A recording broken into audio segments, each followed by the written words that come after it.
reflection of a dead person in a casket. Random memories of waking up in the night, knowing I'm not alone in the room. We have 3 cities that all claim to be the UFO capital of the entire world. So when she turned on the kid's light, it stopped walking. My parents told me these things didn't exist. They're a little more ominous, creepy, scary, and the question is there, what is this thing? Hovering just inches from the window was literally is what you'd imagine a grey to be. Never seen anything like this in my life. I'm still left with more questions than answers.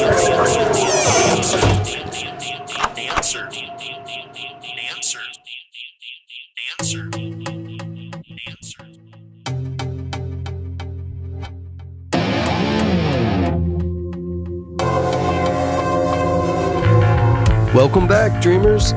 If you've had an encounter, please contact me at somedreamland@gmail.com, find me on social media at Some Dreamland Podcast, or check out the show's new website, dreamlandpodcast.weebly.com. If you're enjoying the show, please help it grow by subscribing, rating, reviewing, and sharing this episode with friends, family, and social media. Tonight, my guest is Trey Hudson. Trey is a former military intelligence officer, a paranormal investigator, and the author of an amazing book called The Meadow Project: Explorations into the South's Skinwalker Range. This episode, we will discuss the importance of the Meadow and some of the crazy happenings inside of this area. So without further ado, grab your blanket, turn down the lights, get comfy, and let's fade away into Dreamland.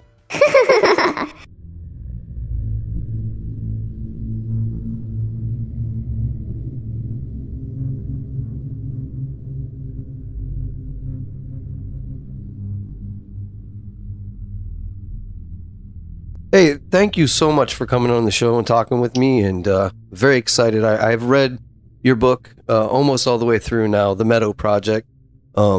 Incredible book so far. I'm hooked. I'm sucked in. I like it. I like the little almost clues that you put in there. That to me, it's like a goose chase for me. It's kind of like one of those mystery books, along with all the neat things that have happened with you there. But it's like I'm an adventurer and I'm trying to piece this puzzle together. Trying to figure out where this area could be. It's exciting for me. Oh, well, yeah. First of all, thanks for having me. It's a real honor. Thank you for the very kind words about the book. But it's kind of like, Indiana Jones finding his father's Grail diary, and trying to put the pieces together, and he never really knows if he, is at the right location for the Grail. So it's, the thing about that is, I've decided, and it was a tough decision to keep the location secret. And it's not that I'm being difficult, and it's not that I'm being, miserly with this location. But unfortunately, what has happened when you have these really, really unique locations, be they in the United States or wherever, as soon as the exact location gets out, the area is absolutely besieged by serious researchers, which is fine. We have guest researchers go out with us. We actually had a very well-known cryptid researcher go out with us a few days ago from Virginia.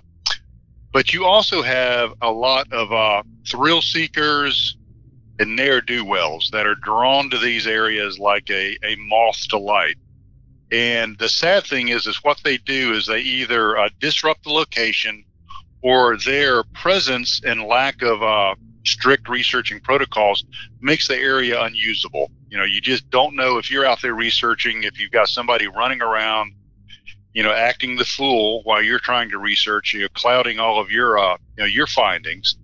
And it was a decision that wasn't made lightly, and I want people to understand that was a real gut-wrenching decision. I think it was the right one for various reasons, but I do believe that the story is the world story. It's not my story. It's not the story of my team, but it's the world story.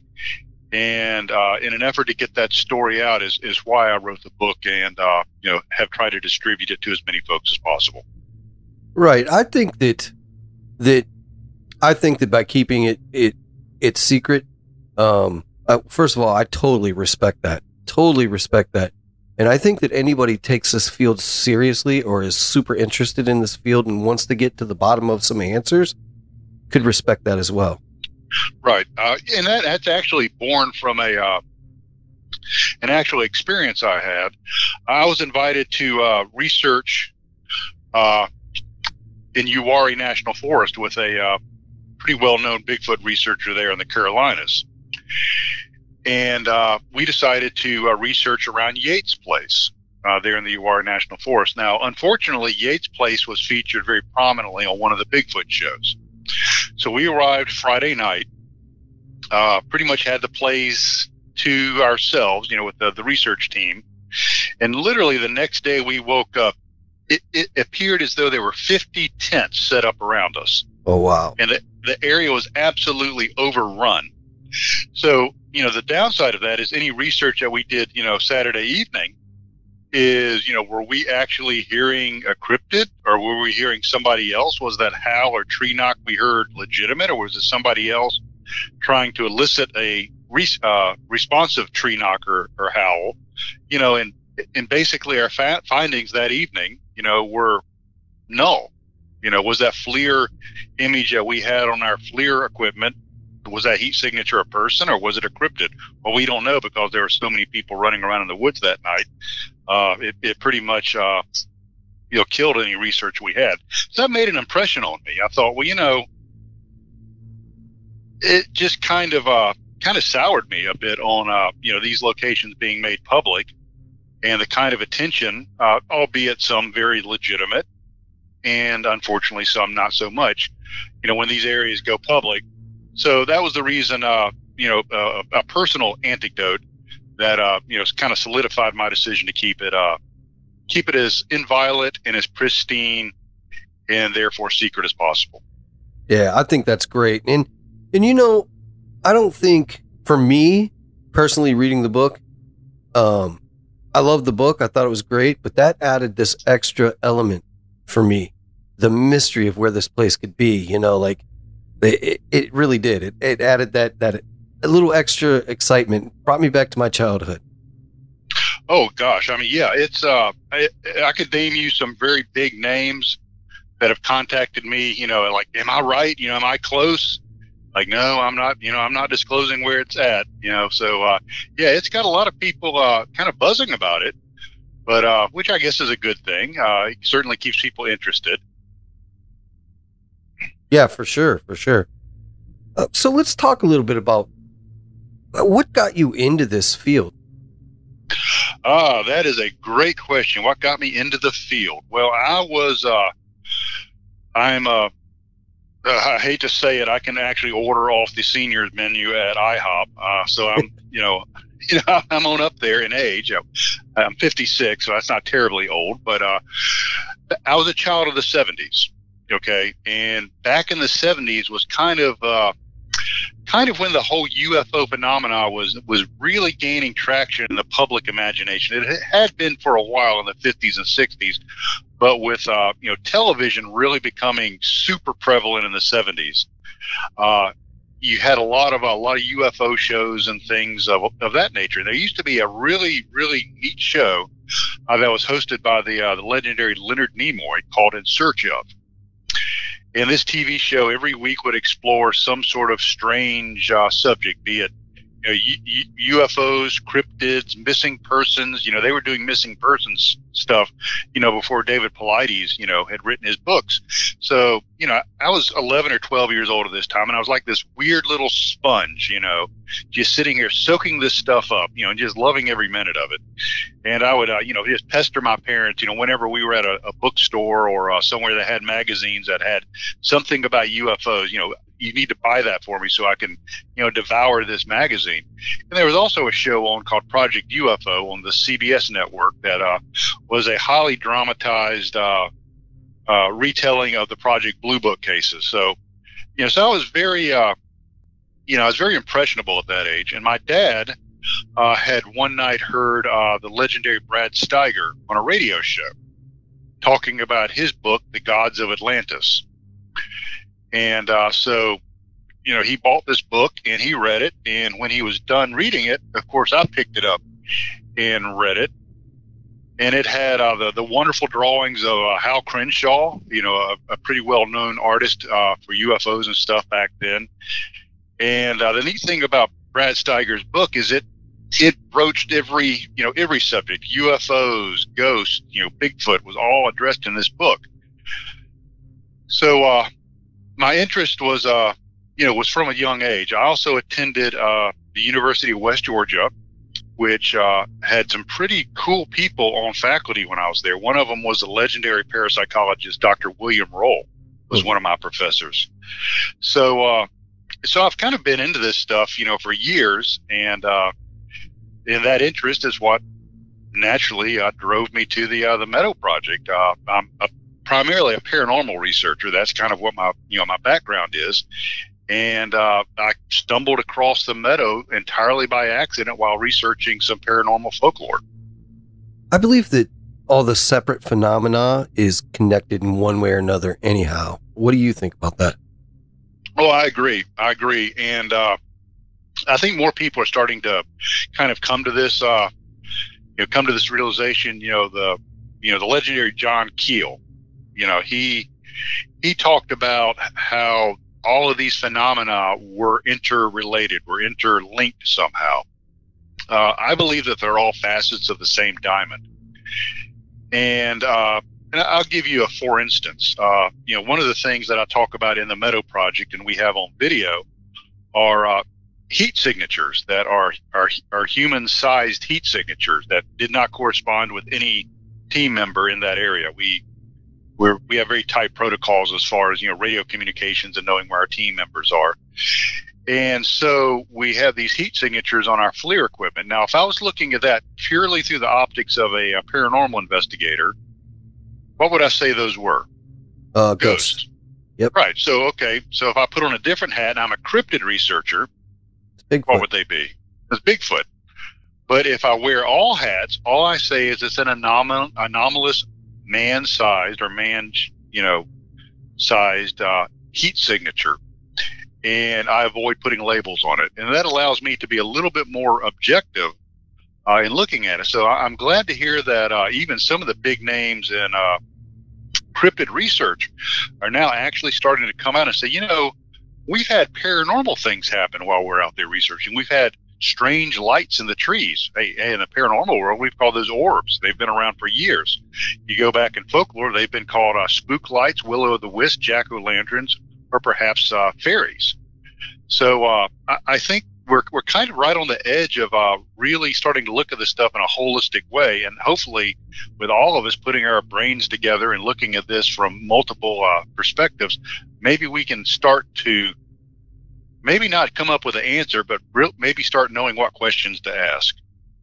Yeah, I totally agree. I've talked with several researchers and big named researchers, and I think across the board, people that are really pretty serious about the paranormal or any one of their respective fields in the paranormal, I think they all agree with that. The fact that we may be further ahead now if we would have done this a long time ago, Oh, absolutely. And the weird thing is, like I said, I'm primarily a paranormal researcher, but I've also, am, respected and treated with, hopefully respect, if not deference, in the UFO community, also in the cryptid community. So, we're all starting to talk together, and you're starting to see a lot of similarities that maybe we haven't quite looked at before, and I think that's really cool and is really exciting.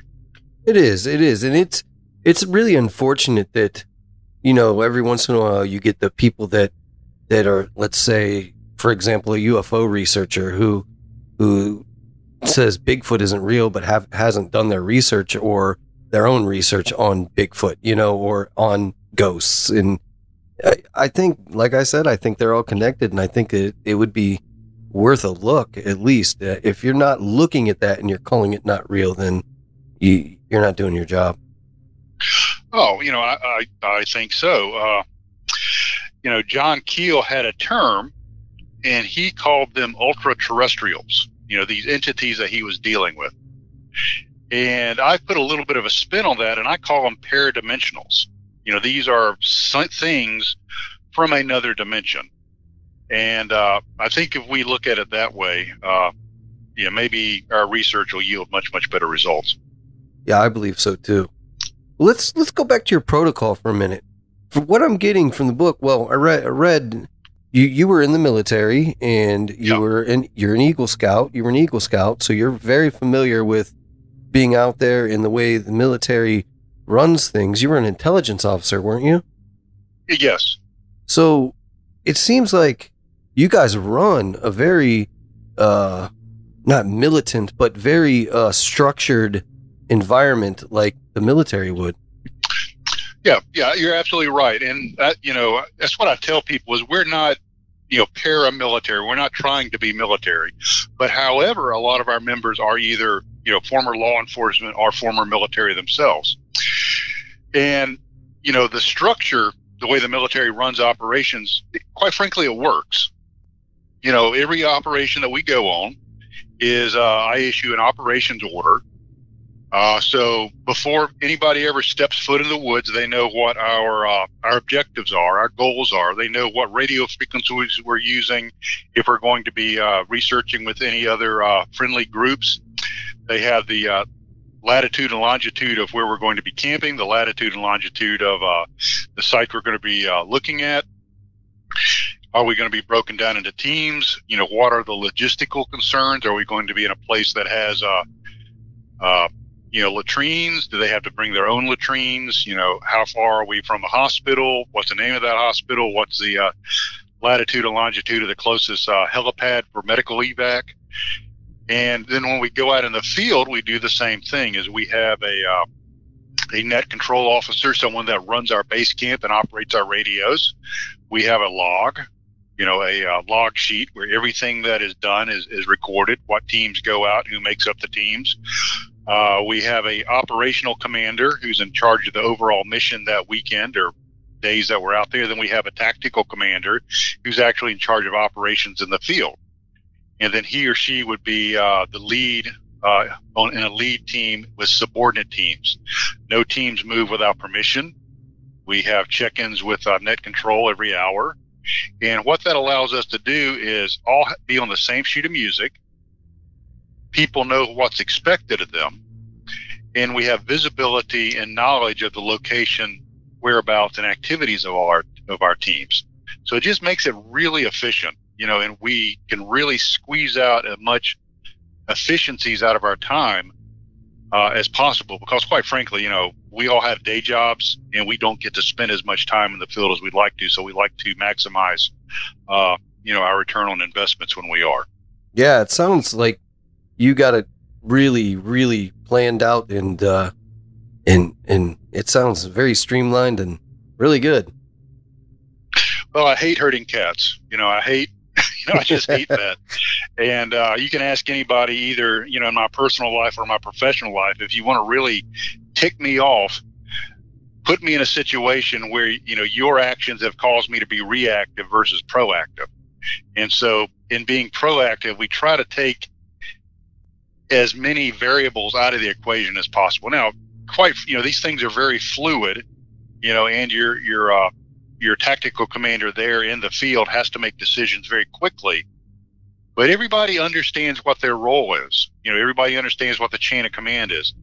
And what that does is when things get really weird, really, really weird, people will fall back on that. They understand, okay, there's somebody in charge. They will be telling me what to do, where I need to go. We can focus on our protocols, and it keeps people from completely wigging out. Yeah, makes sense. Let's talk about a little bit about some of the really weird things that have happened in this. You guys call it the Blackwater Anomalous Zone, right? Right. Yeah. Yeah. Blackwater Nature Preserve. All right. I'm sorry. Go ahead. Oh, which is not the real name, in case anybody's Googling Blackwater Nature Preserve. That's a name that I give the area. We call it the BAZ, Blackwater Anomalous Zone, and it is certainly an area of high strangeness. Absolutely. Well, how did you find this area? That's a really cool situation, the way that happened. Like I said, I'm primarily a paranormal researcher, and I love folklore. I just my degree is in psychology and my minor is in anthropology. So I like stories. I like the human experience. So I had found a piece of folklore, current folklore, in this area where the locals were talking about a haunted road. And it was one of those places where they, don't you ever go down that haunted road? There are haints out there. You wouldn't catch me out there after dark. And, all people have been killed down on that road. Of course, that's like waving a red flag in front of a bull with me. It's like, oh, hell yeah, I'm out there. Right. Sign me up. So, for the longest time, I couldn't find anybody to go with me. I just couldn't get anybody interested. So I have a friend of mine who's a pretty well-known cryptid researcher. He actually was on one of the Bigfoot shows, and he agreed to go out there with me one weekend with his research partner. So we kept him back at base camp, and so his research partner, Daryl, and I went down to the haunted road. And just so happens this road was several miles, like 20 miles from our base camp. So we were communicating using a mountaintop repeater. We all have ham radio licenses. So we went out there, on this haunted road, and I had mapped out the route we were going to hike, and stop and listen and all of this. And it was a complete bust. Wah, wah, wah, nothing. Right. We were completely disappointed. And so, we're driving back to camp, and, and it was rainy and in the wintertime. This was in January of 2016. And our lower lips are hanging out because we're just disappointed. And we get back to camp, and our base camp operator says, well, let me tell you what happened to me. Ooh. And he said, I was sitting here, drinking coffee, trying to stay warm, on this cold, rainy winter evening. And I had to get up and relieve myself, as often happens when you drink too much coffee in the woods. And he sees a light beam come down, like a lightning bolt, but with no thunder, which was very odd. Yeah. So he kind of brushed that off and continued to take care of his business. And then the moon came up. A large luminous orb appeared in the sky. And he thought, oh, great. The moon's out, which means the clouds are dispersing, which means maybe it won't rain the rest of the weekend and we'll have a nice outing.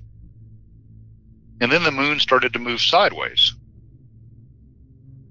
Now, in this particular part of the country, the moon doesn't move sideways. Maybe other parts, I don't know, but this part it doesn't. Yeah, it's weird.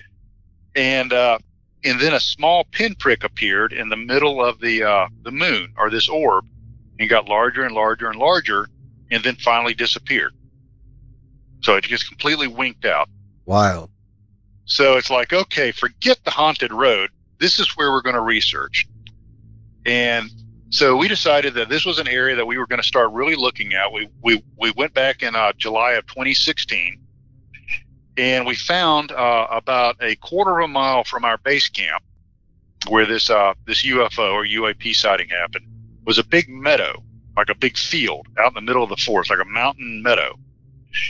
And we thought this would be a good place to focus our research on for several reasons. Number one is a big field. So if anything moves through it, it's going to either compress the vegetation or leave tracks, and we would be able to see that because this area also is well known for Bigfoot sightings, Sasquatch sightings. So that's, this area is pretty well known for that. Also, at night, when we set up our observation teams, they have a night vision and FLIR, thermal cameras, and anything moving across this big open expanse would be visible on their equipment. It also had a very high ridge to the south, where if we put people up on top of the ridge, they may be able to see things down below. So it's like, okay, this meadow or this field is really, really a good spot for us to focus on. Not that we knew that anything was going on odd there at that time. We just thought it would be a very convenient spot. Good thing we did, because it turned out to be a hot spot. Nice. Yeah. So we decided to set up that that weekend in July of 2016, and came up with a plan of operations. And what we were going to do is have several teams set up in the middle of the field with their night vision and their thermal equipment. And then we were going to have a member move across the ridge line to the south. The idea was he would have a high ground and he could see down into the meadow. And also, if anything was between him and the meadow, he would drive it down into the field where we'd be able to pick it up on our thermals.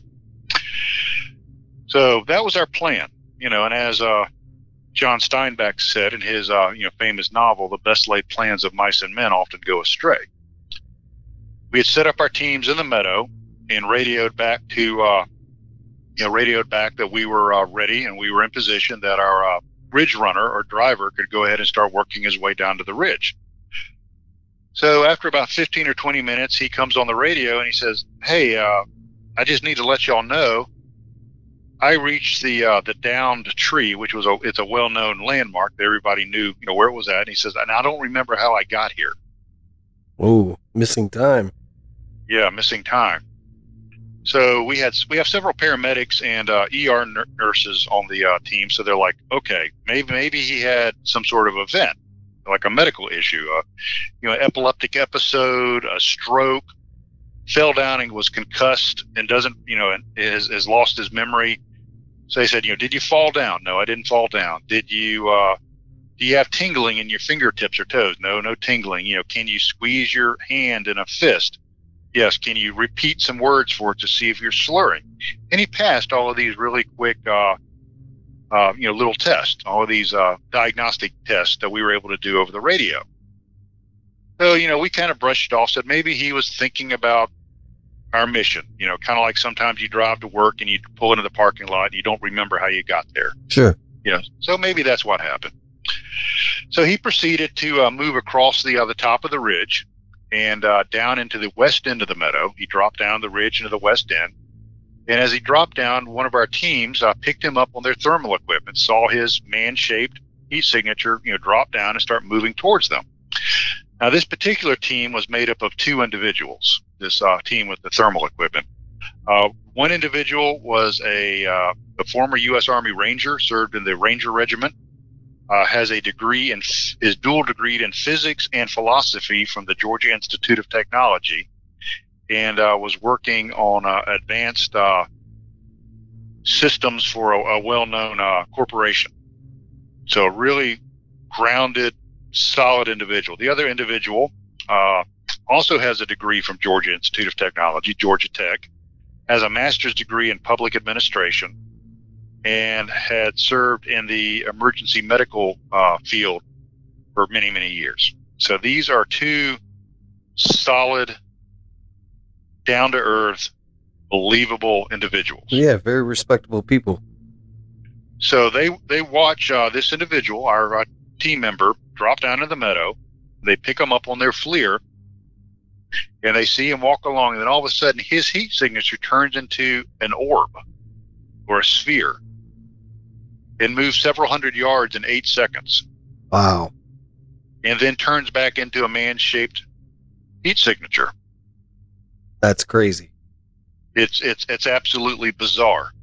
So the first thing they think is, oh my goodness, is he okay? Because whatever this thing was, we estimated moved about 25 miles per hour.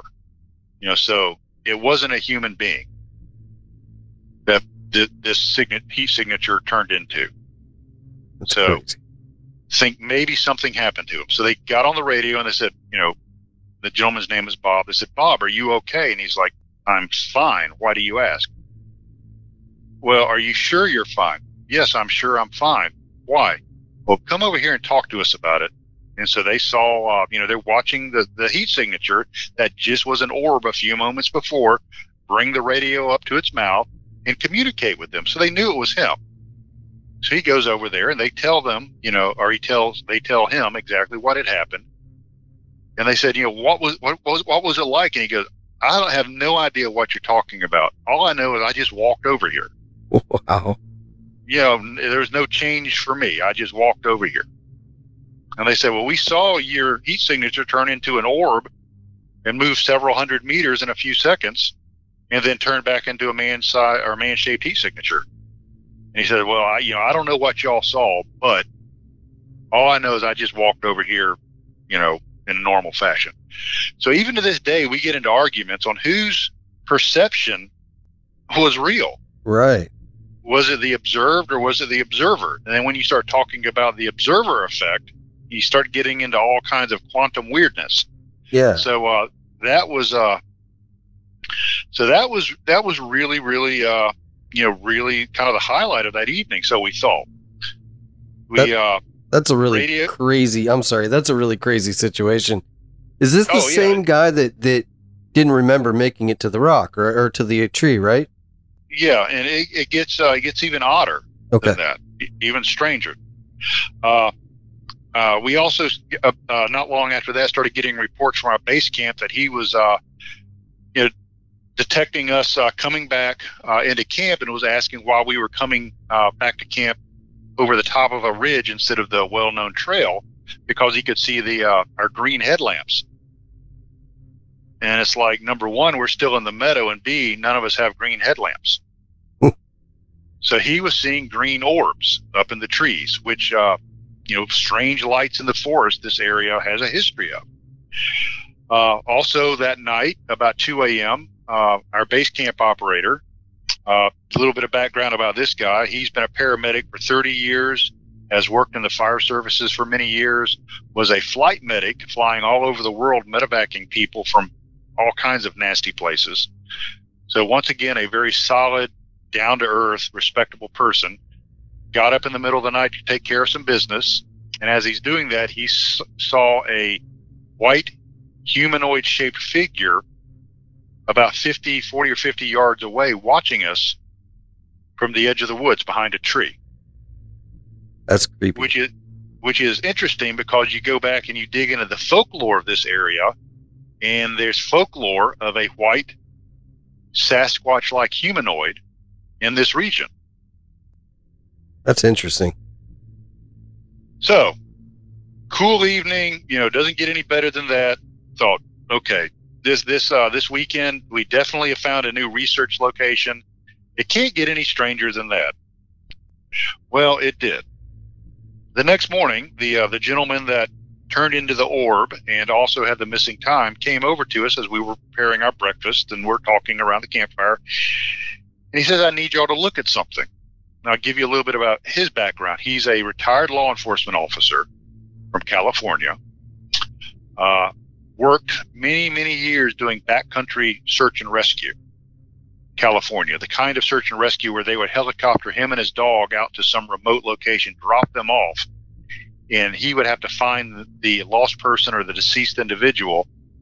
They would helicopter back the individual, leave him and his dog out in the woods, and they had to find their way back.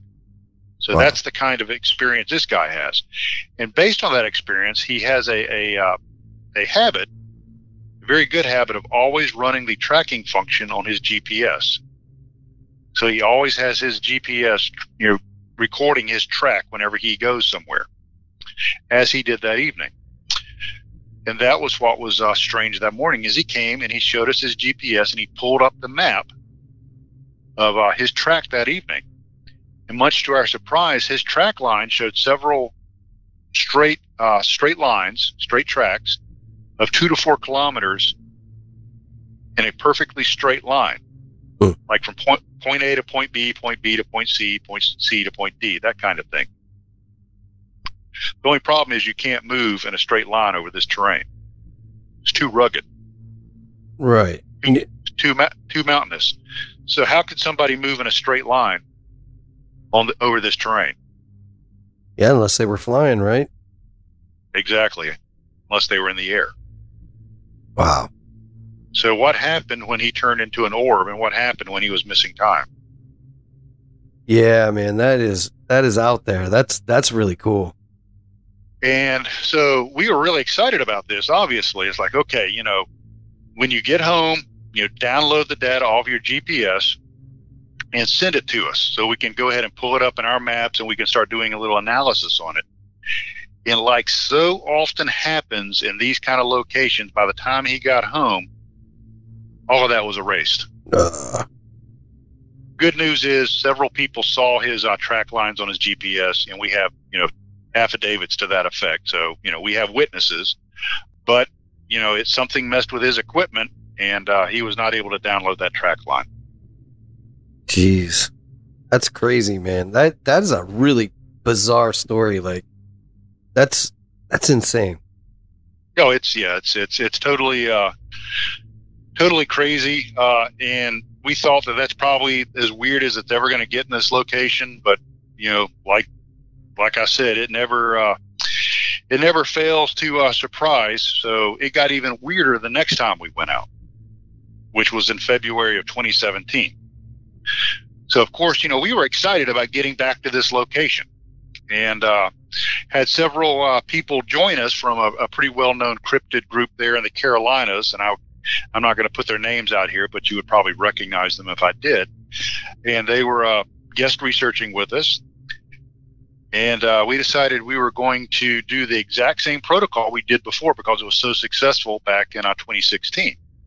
So here we are in February 2017 with a much larger crew. We had brought some additional equipment into the operation, and we're going to do the same thing. Except this time, we were not going to let somebody go out by themselves. That was a mistake. So our protocol is most of the times we do not allow people to go out by themselves. So that being the case, is we had 3 people running the ridge. And we had 3 teams down in the meadow, on the east end, the middle, and the west end, running the same protocol to see if we could detect anything. Well, I was on the team that was on the ridge, and by the time we got to the western end of the ridge, on our FLIR, we were noticing several deer and other animals down in the meadow below because we had the high point. But then we noticed, and were able to record this, 2 vertical man-sized heat signatures. No, let me back up. 1 man-sized heat signature, probably about 6 foot tall, 24 inches wide. And this heat signature changed. It went from tall to short, back to tall, and then split into 2. We quickly radioed our team members to see if any team member or any teams were in that location. None were. Nobody had left their initial assignments. So we were pretty excited about that. These heat signatures disappeared. We decided to drop down into the meadow and see if we could find them again, and we were not able to. But when we dropped down in the meadow, we started getting a radio traffic from our team that was in the center saying that they were picking up something unusual on their FLIR, and we needed to come over there and talk to them. And what they had found and picked up on their FLIR was a box, a cube, about 10 meters by 6 meters by 6 meters, a big, giant box that was putting off a heat signature. Was it on the ground? Was it in the air? What? It was on the ground. Okay. Which is interesting because if you go and you look at the book Hunt for the Skinwalker, they actually talk about boxes or cubes. Yeah, they do. Out there in Utah. Boxes become interesting because I was at a conference in June and had a chance to talk to the lovely Katie Grabowski. And if you remember in the first chapter of the book Hunt for the Skinwalker, they talk about a ranch in Colorado. Yep. That had a lot of the same stuff going on. Well, Katie actually lived at that ranch. And guess what some of the things they encountered at that ranch were? Boxes or cubes with lights. So we have 2 locations with boxes. You go back and you start researching some of the UFO sightings in Brazil. And they have things called chuba-chubas, which were flying boxes with lights. So here we had our own box or cube, which was preceded by flashing lights in our meadow. So about the time that our operators were able to hit record on their FLIR cameras, and you don't leave them recording all the time. You'll run out of storage space and you'll run the battery down. So about the time they started recording, they started dissipating. The image started dissipating, but we knew where it was at. So we dispatched a team to this location where these cubes or boxes were. And when they got to the area, our team disappeared off the FLIR. Whoa. They were gone. Now, it's interesting to note that this is in the wintertime. There's no vegetation. You can literally see to the top of the ridge from the meadow. And I have also video and still footage showing how sparse the vegetation is in February at this particular location. But every remnant of their heat signature was completely gone as soon as they stepped into the area where this cube was.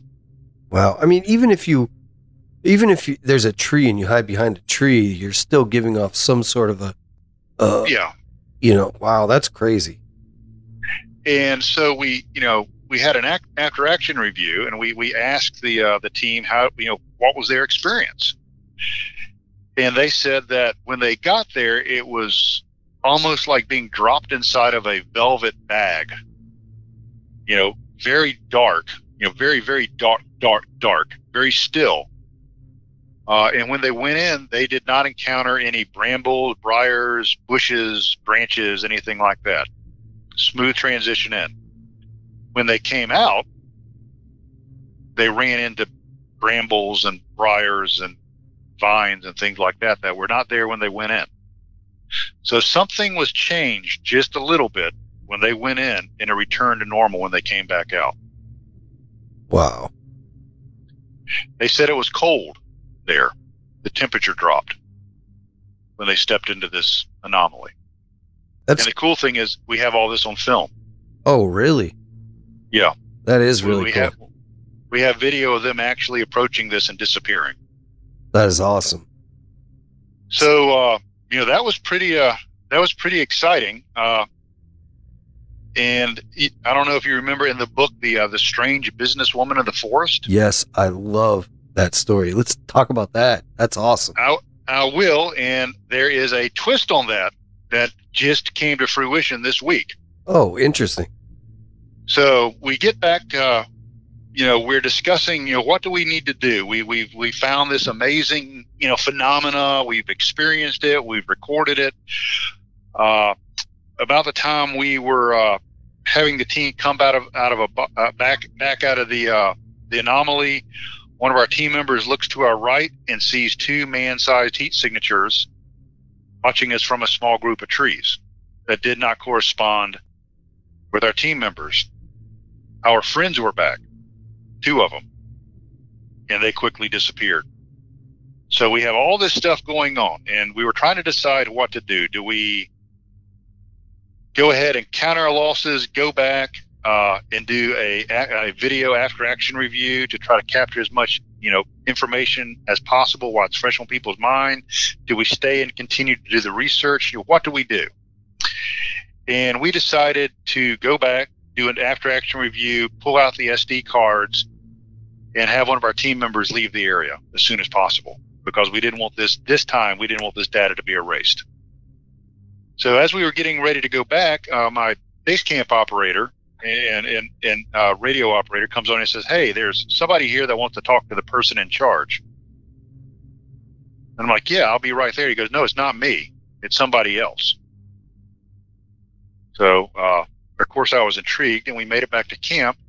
And much to my surprise, here in the middle of the forest, during the wintertime, 10:30 at night, there's a businesswoman waiting for me. Weird. Here she is in the forest in the wintertime wearing loafers, slacks, a blouse, and a blazer. That's bizarre. And she wants us to drop what we're doing and follow her to a deserted county road, where she said there was a dwelling or barn or structure inhabited by creatures that she called monkey bears. Oh, wow. Now I know what a gummy bear is, but I don't know what a monkey bear is. Yeah. I mean, what do you do? Do you chew it? Do you dance with it? What do you do with it? I don't know. I don't know. And she was off. She was almost acting like somebody was extremely compromised by some sort of substance, be it a drug, alcohol, was just really off, very insistent. And she was making these weird connections with team members. One person who was a guest of one of our team members actually asked her, what county she was from, what state, and actually started naming things from this county that only a local person would know. She started talking to me, and she asked me what university I went to, and I told her. And she said, well, me too. What did you study? And I said, my degree's in psychology. And she goes, me too. I'm thinking, okay, yeah, she's just messing with me. I'm gonna catch her. I said, really? Who were some of your professors? And she actually started naming people I knew. Wow. People I had studied under. So here you have a businesswoman in the forest in the wintertime, 10:30 at night, that happened to go to the same university I did, has the same degree I do, and studied under the same professors. Yeah, what were you thinking at this point? I really didn't know what to think. I'll be honest with you, it was unnerving because she was just so insistent that we drop what we were doing and follow her to this remote location. Wonder what would have happened if you would have, or if somebody would have. Yeah, I don't know, because I wasn't about to, I felt like it was possibly endangering my team. Oh yeah, for sure. I was not comfortable. I didn't know if, she was setting us up to be robbed, because we carry a lot of expensive equipment. It was just very odd. And to make it even odder is, during this whole interaction, she steps out of the group, maybe about 20 yards away from us, still in the light of our lanterns, and she squats down and urinates in front of everybody. Whoa, jeez, that is bizarre. That's not normal. No.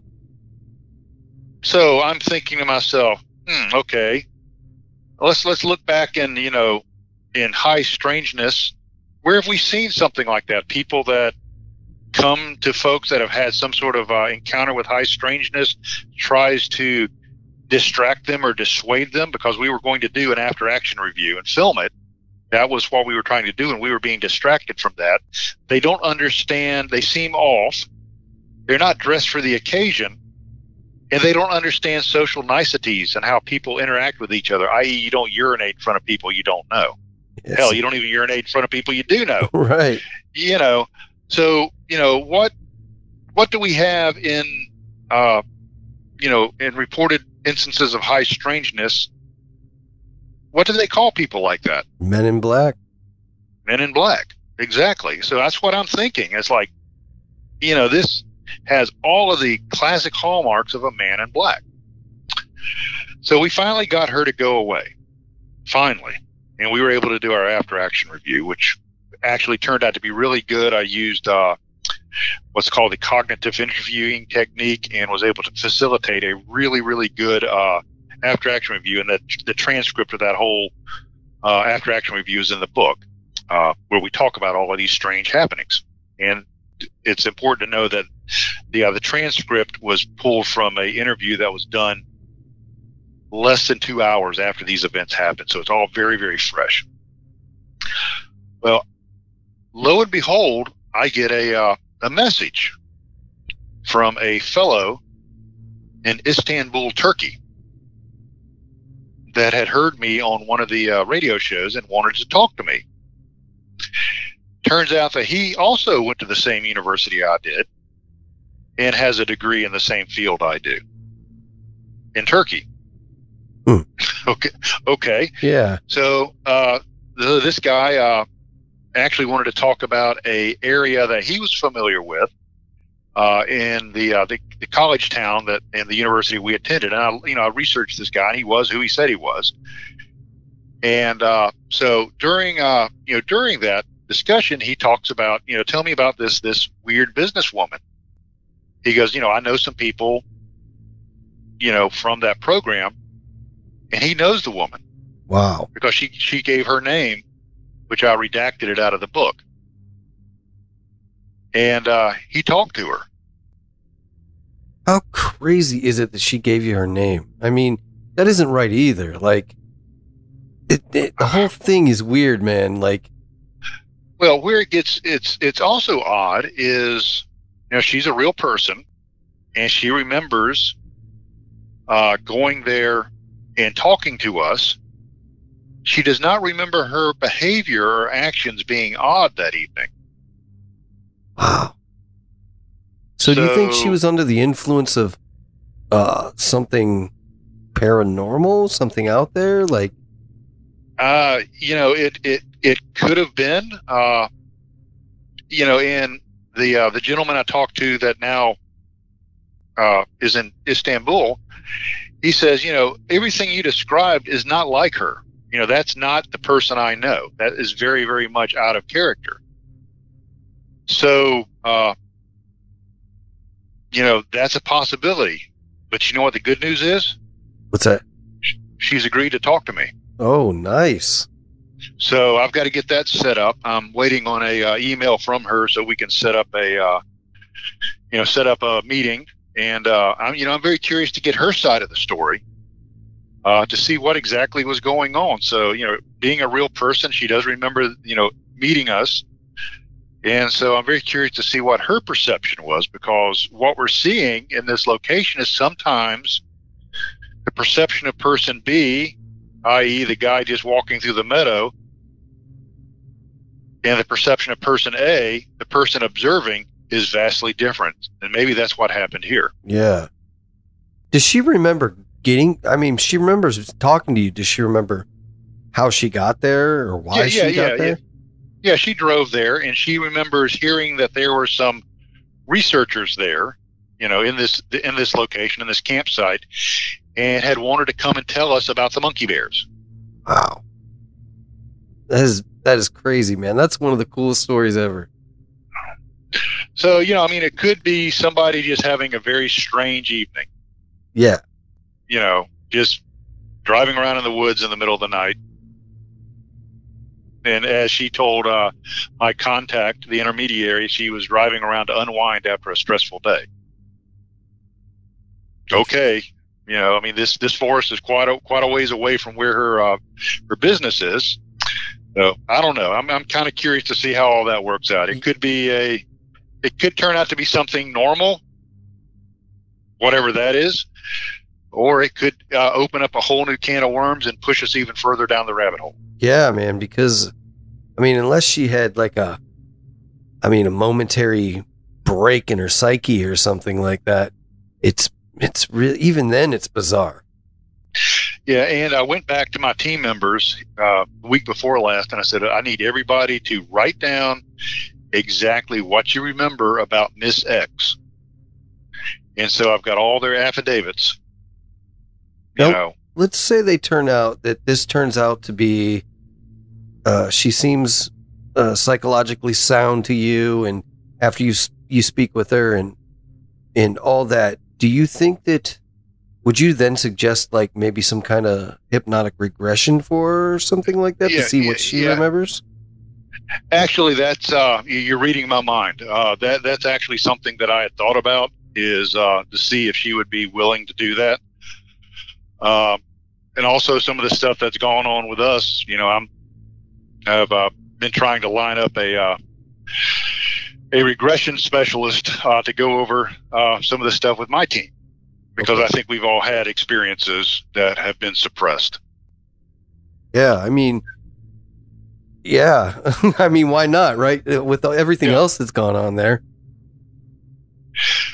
So, and that was February of 2017.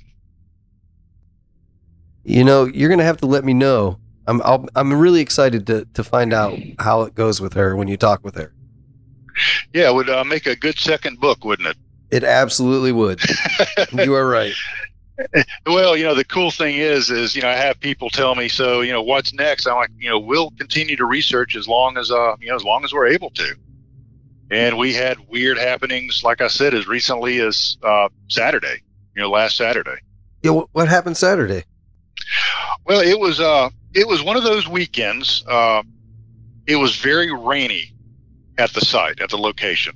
And the only thing we were really able to do was go and take baseline readings. We always go out and take baseline readings in the locations where we've had these strange things happen. We do EMF, electromagnetic fields. We use tri-field meters. We use radiation detectors, Geiger counters. Take a compass to see if there's any anything anomalous in the magnetic field. And that was about all we were able to do. It was just raining so bad and the weather was so icky that we weren't able to field teams during the evening. And if we were, they wouldn't be able to see anything. So that being the case, we had a guest investigator down from Virginia and another investigator who's a ER nurse down from the Carolinas and one of our other researchers. And they decided they were just going to head back Saturday evening, about 10. Just go ahead and drive back. So I find out the next day, Sunday morning, they all had very strange problems with their electronics. The researcher from Virginia, his GPS kept taking him in circles back to the place where he started. Round and round and round. The nurse from the Carolinas, when she was just about to the Georgia-Carolina border, her car completely died. All the electronics on her car stopped. Wow. And then they all of a sudden started working again 45 minutes later.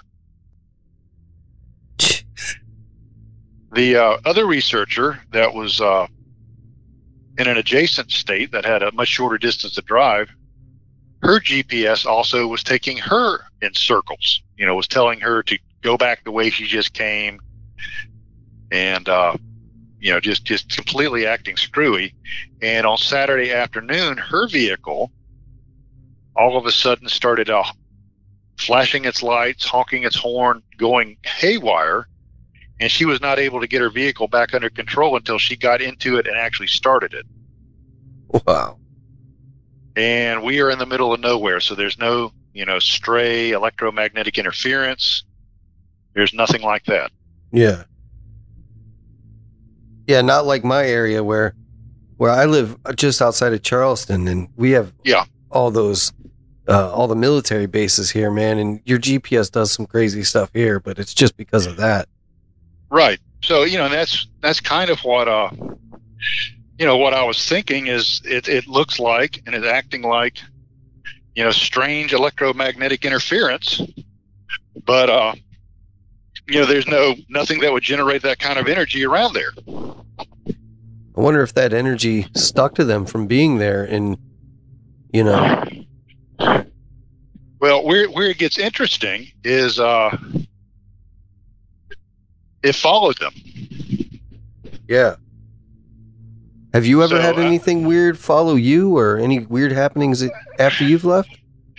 Yeah, I actually had a instance where, and this is going to sound kind of mundane, but I had a small flashlight that I had set on my desk, that I usually take out with me, and it went missing. And I searched for it and, just tore up I have like a guest cottage where I keep all my research stuff, and just tore the place up looking for it. And literally the next morning I came downstairs and it was sitting right on the desk that I had searched the evening prior. It's kind of annoying, isn't it? Yeah. So, this kind of stuff actually, is pretty well known with people that research high strangeness, having, things disappear, reappear, move around. I've had team members have orbs, follow them home, appear at their house. And I was actually discussing this with Ryan Skinner today, who, well-known Skinwalker Ranch researcher. Yeah. And I said, I was telling him about this, and I said, have you ever had anything follow you home? He goes, oh, yeah. He goes, actually, the book I just put out in April, I talk all about this. Yeah, man, I don't listen. I love listening about I love hearing about this stuff, and I love talking about it, but I'm not a researcher. I'm too afraid. The stuff that you've seen would just freak me out. I don't want to see it. So, well, it's weird. Unfortunately, we've had some pretty serious health issues with some of our team members since we started researching,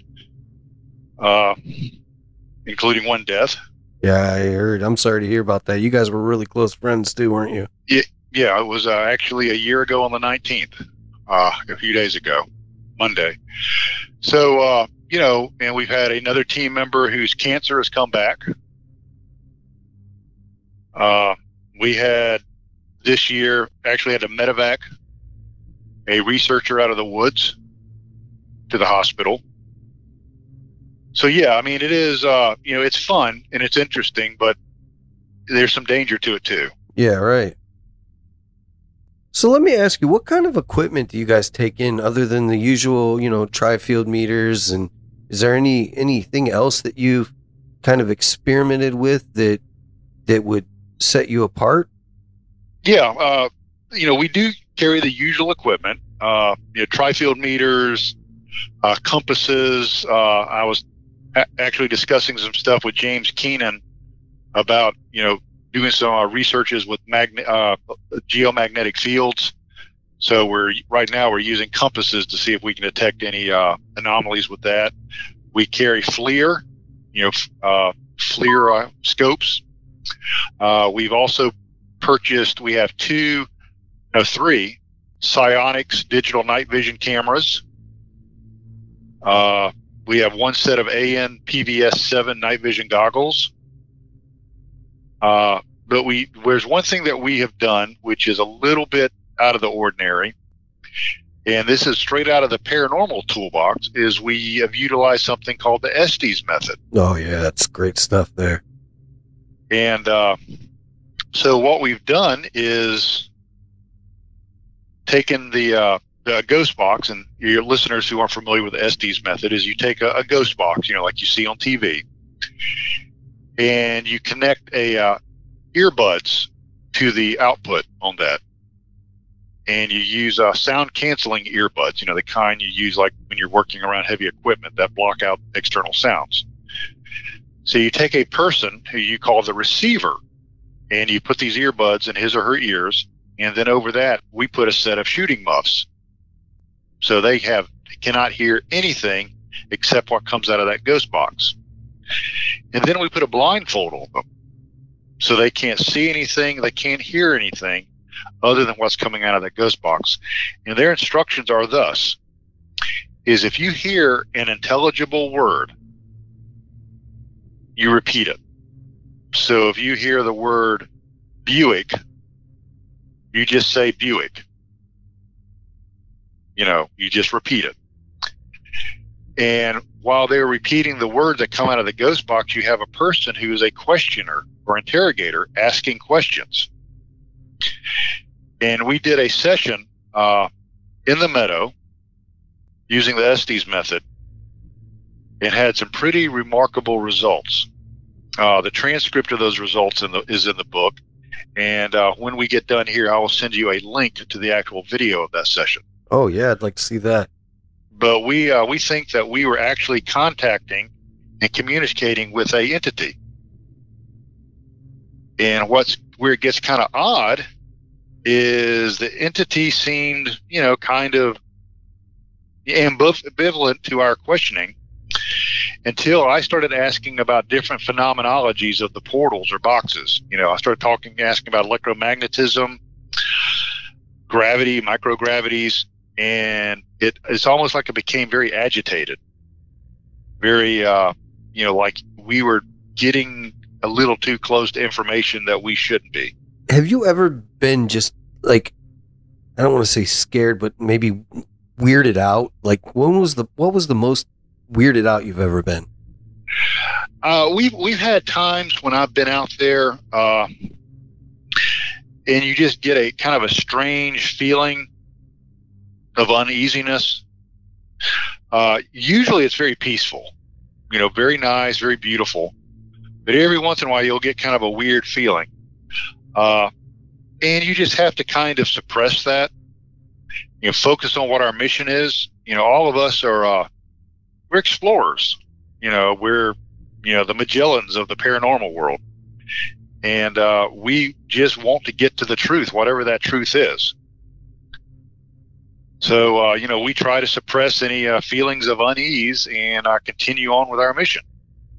Yeah. But yeah, no, it does get kind of weird out there sometimes. We've had some, stuff I haven't even talked about, just really weird occurrences that, make you wonder what else, is actually going on, behind our convenient memories, what's actually lying behind those memories. Yeah. I mean, this place pretty much runs the gambit of activity anyway, Yeah, it does. That's really awesome, man. Have you guys ever thought about experimenting with I think they call it the God helmet now? Actually, strange you should mention that. Yes, absolutely. Unfortunately, we're self-funded, so we have to, buy our own equipment. I've actually priced out God helmets. I was familiar with them, back during my college days, some of the experiments done with that. And so what we've actually thought about doing is taking the God helmet that you can buy, which is field deployable, and using that in conjunction with the Estes protocol. Oh, yeah, that'd be interesting. So, we have actually considered that. That'd be really interesting. I'd like to see what comes about that if it ever happens. Yeah, it should be weird, and having electromagnetic fields shot across your frontal lobes while asking questions could yield some pretty interesting results. Yeah, for sure. So, what do you think makes these areas so weird? What do you think it is? I don't know. I really, if anybody tells you they have the answer, I would look at that with a high degree of skepticism. There seems to be some similarities. For a while, I was thinking that, odd variances in the Earth's magnetic field had something to do and could be indicators, but I'm just not seeing that with my location. However, you see that with Skinwalker Ranch and some of the other places in the U.S. So I don't know what's going on there. What I think may be happening is there are areas where, because of certain variables that we don't understand, that these portals or these voids or gateways or whatever you want to call it pop up. And whenever they're open or functioning, matter, beings, thought forms can pass from one reality to another. And if you go back and you look in history, you have places like Mesa Verde, in Colorado. You have, Skinwalker Ranch, which in the Uinta Basin, which goes, all the way back to the Utes, being a haunted or, a place you don't go to. In the American South, you have stories of sacred spots. You have, you've heard of ley lines. Yep. You've heard of spots that were sacred spots, prehistoric, where settlements have been built on them and the cathedrals have been built on top of that. So there's something, almost primal about these spots. So, maybe these are portals or gateways. You have something called the Galactic Keyway, which is a particular symbol or archetype that is used to signify portals or gateways, in different places. So that's throughout history. So that's about my best guess. That's it's as good as any. Yeah, I mean, it's as good as any, and maybe not as good as others. I don't know, but it's it's a guess. And the problem is we're trying to find answers when maybe we don't even know what the questions are. Well, a lot of times whenever you find those answers, you just get more questions. Right. Absolutely. So these boxes that you find, I want to touch on that just real quick. Sure. The portals, I guess we could call them, right? Yeah, sure. I mean, that's as a convenient of a label as anything. Do you think that they are they're just in these areas, or do you think it's possible for these things to maybe pop up anywhere? Maybe. What I think is that there are a whole bunch of these locations all over the world. They just haven't been discovered yet. Yeah. And I was just lucky enough to find one, quite by accident. And, what I tell people, reading this book is, look at how I found this place. Yeah. And maybe there's one in your own backyard. And that you're not aware of. I'd send the kids out there if there was one. I'd have them check it out. I'm not going out there. Well, say the reason I was asking about those, and maybe even these areas, like you said, are sometimes active and sometimes are not active. Maybe that's what's happening with some of these people that go missing in the woods in strange areas. That's it's interesting you mentioned that, because I had a personal experience in the meadow, which I think might somehow be related to that. All right. It was, let me look at my notes here. It was not that long ago. It was in January of 2020. So not too terribly long ago.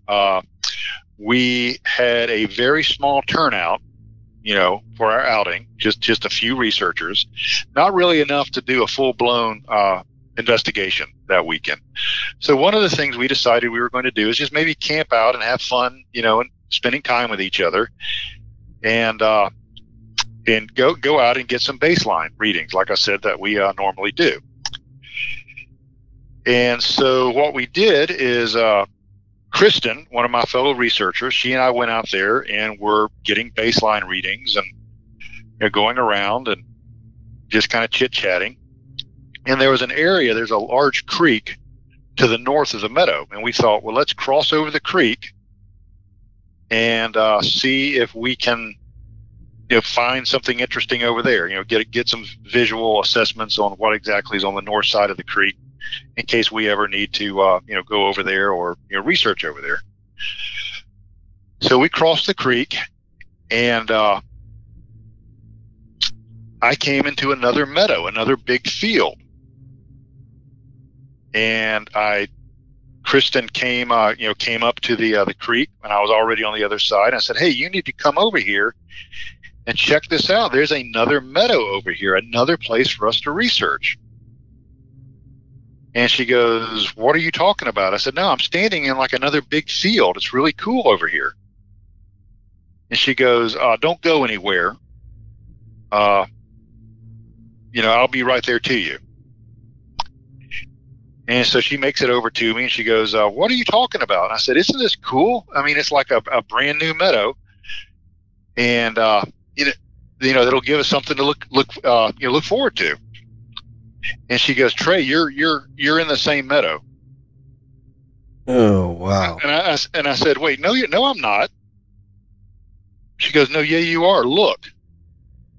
And I will swear to you, when she broke the disorientation, or whatever you want to call it, as soon as she said that, things changed.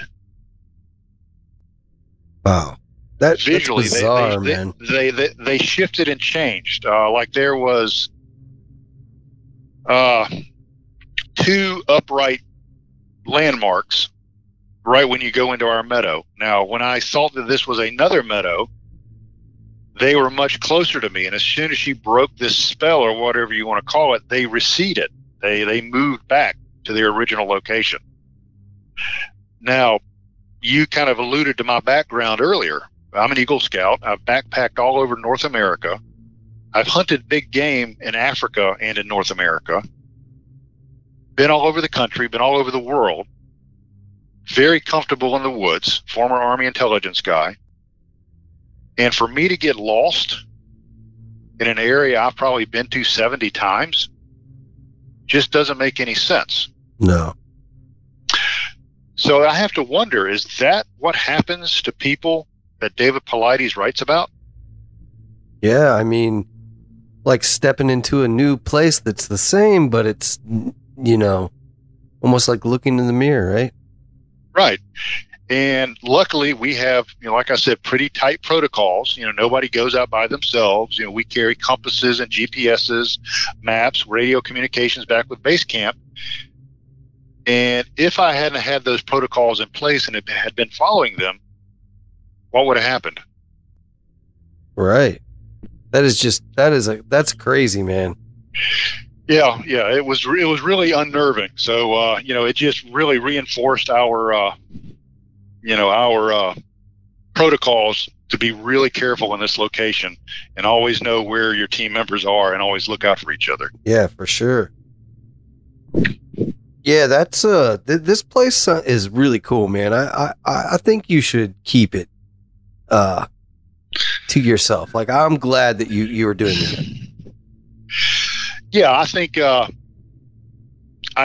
the location is ever out and confirmed, I think it'll just absolutely be overrun. So, yeah, I'm going to try to keep it to myself absolutely as long as I can. Well, it could be dangerous too for somebody who goes out there all willy-nilly, Yeah. You really got to be on your A game out there for sure. Yeah, for sure. Well, hey man, I'm gonna cut you loose. I really, really enjoyed talking with you. Well, thank you. Thank you for having me. Yeah, I'd like to have you back on again. Maybe you find something really cool you want to talk about over there, just adding to the other cool stuff that we've talked about, and I'll be glad to have you back on. Well, like I said, we have a few tricks up our sleeve still. Hope to do a little hypnotic regression, so maybe that will yield some fascinating, if not interesting, results. And I would love to come back. Awesome. I'm posting all your links in the show notes, but just so my audience can find you, where can they find you in your book and everything else? Okay, the book is on Amazon. The best way to do that is just to use the my name in the search block, which is Trey, Trey Hudson, Hudson. Pretty basic name. Then you'll see links to the Meadow Project, Explorations into the South Skinwalker Ranch pop up. We've got it in hardback. We've got it in paperback. We've got it in ebook and also audiobook.